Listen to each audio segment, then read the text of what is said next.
스포츠 인재를 이끄는 전설 명장들. 오늘은요, 요즘 언팩트 시대에 가장 인기를 누리고 있는 e스포츠, 근데 젠지의 이승용 이사님을 모셨습니다. 반갑습니다. 안녕하세요. 저는 젠지 e스포츠에서 전략하고 신사업을 담당하고 있는 이승용이라고 합니다.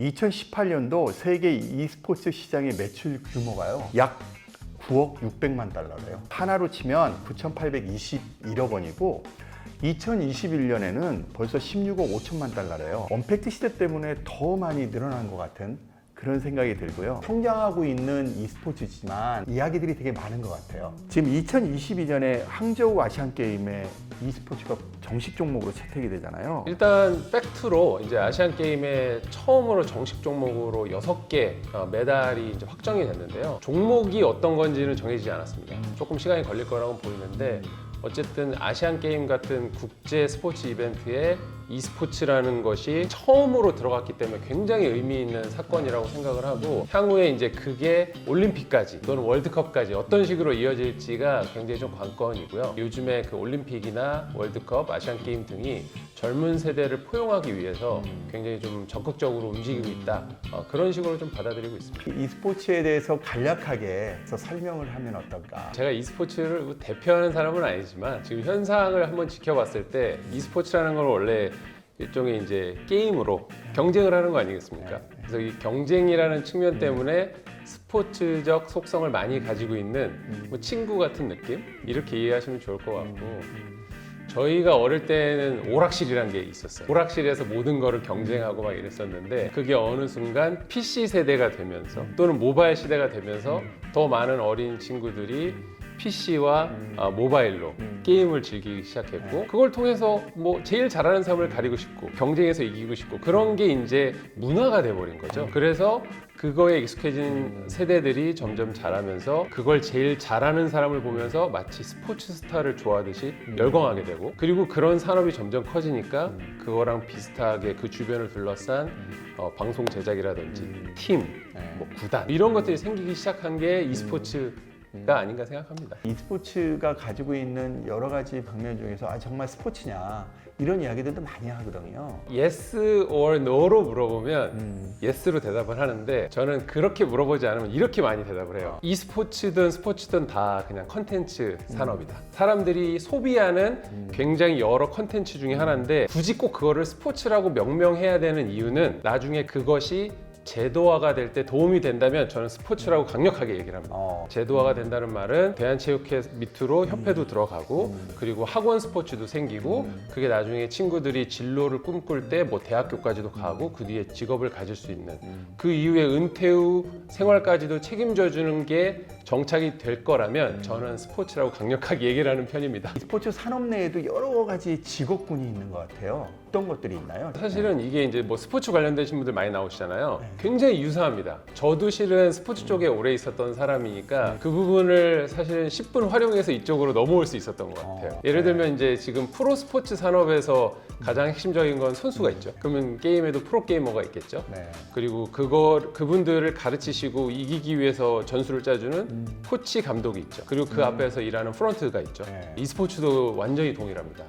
그래서 그런 직접적인 직종은 이게 동일하고요. 그 외에 또 프로 스포츠 산업이 또 꽃이 뭡니까? 방송 중계권, 스폰서십, 티켓 세일즈, 머천다이징 이런 것도 동일하게 있습니다. 그래서 그거에 관련된 직종도 사실은 게임을 조금만 이해하시면 프로 스포츠에 계시던 분들도 충분히 이제 관심을 가지셔도 좋을 그런 직종이죠. 그러니까 예를 들어서 뭐 정말로 이적도 하고 막 그런 것도 이렇게 이루어지네요. 아니 제가 얼핏 듣기로는 연봉도 굉장히 많다고 들었는데, 선수들 최저 연봉과 최고 연봉 이게 어느 정도 되나요? 모든 분들이 가장 베스트 케이스나 워스트 케이스를 많이 뉴스를 접하실 경우가 많은데요. 사실 베스트 케이스는 지금 현존 가장 유명한 e스포츠 종목인 리그 오브 레전드, 우리나라에서는 롤이라고 부르죠. 롤 e스포츠가 가장 선진화되어 있습니다. 그래서 리그 오브 레전드의 프로 리그는 프랜차이즈가 돼 있습니다. 네. 프랜차이즈화가 됐다는 건 프로 야구랑 동일하게 생각하시면 되는데 지역 연고까지는 아니지만 한 번 들어온 구단이 승강을 하지 않고 계속 영속을 합니다. 그래서 리그랑 같이 이제 사업이 계속 커지도록 같이 힘을 합치는데 그런 경우는 최저 연봉제가 보장이 돼요. 그래서 지금 리그 오브 레전드의 현재 최저 연봉은 6천만 원입니다. 최고는 끝이 없죠. 끝이 없고 알려지지 않았는데 여러분들이 방송에서 많이 접하신 분 중에 페이커라는 분 이름은 다 아실 거예요. 그런 분들의 연봉은 뭐 몇십억이다라는 이제 썰이 있는데 그거는 뭐 증명된 적은 없고요. 그런 분들의 케이스로 보면은 정말 프로스포츠를 상회하는 수준이 아닌가라고 많이 생각하시지만 사실 그 외에 e스포츠 종목을 다 싸잡아서 얘기한다면 사실은 아직 멀었습니다. 프로게이머라는 직종을 자기의 직업으로 생각하고 계속 자기 미래를 투자하려면 아직 가야 할 길은 좀 더 먼 것 같아요.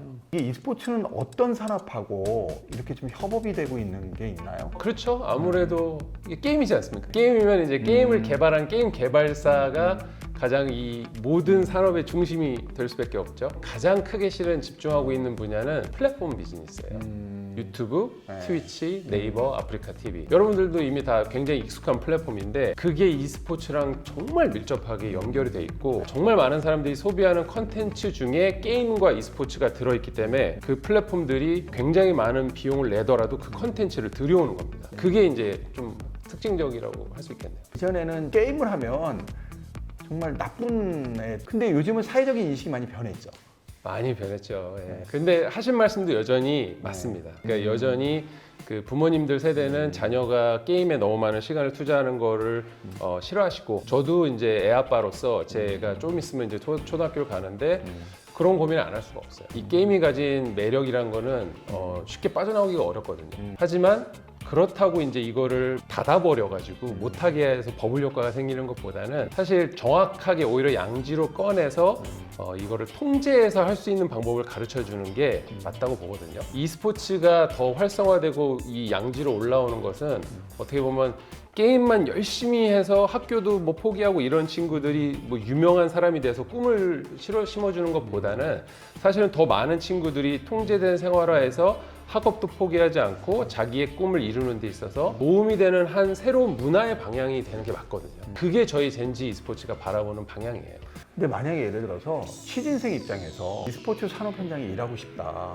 그럼 대학을 다닐 때 뭐를 준비해야 할까요? 저도 제가 지금 유튜브를 진행을 하고 있는데 제 유튜브의 대부분의 내용이 e스포츠 취업에 대한 내용이긴 하거든요. 저도 그런 정보를 많이 드리고 싶어서 실은 책도 쓰고 유튜브도 하는데 여전히 그거에 대한 답을 정확히 물어보면은 제가 정확한 답을 못 줄 때가 많습니다. 개개인별로 다르기도 한데 가장 큰 이유는 스포츠 마케팅이 처음에 한 20년 전에 처음 막 태동했을 때 어떻게 준비해야 되려고 하면 가르쳐 줄 곳도 없었거든요.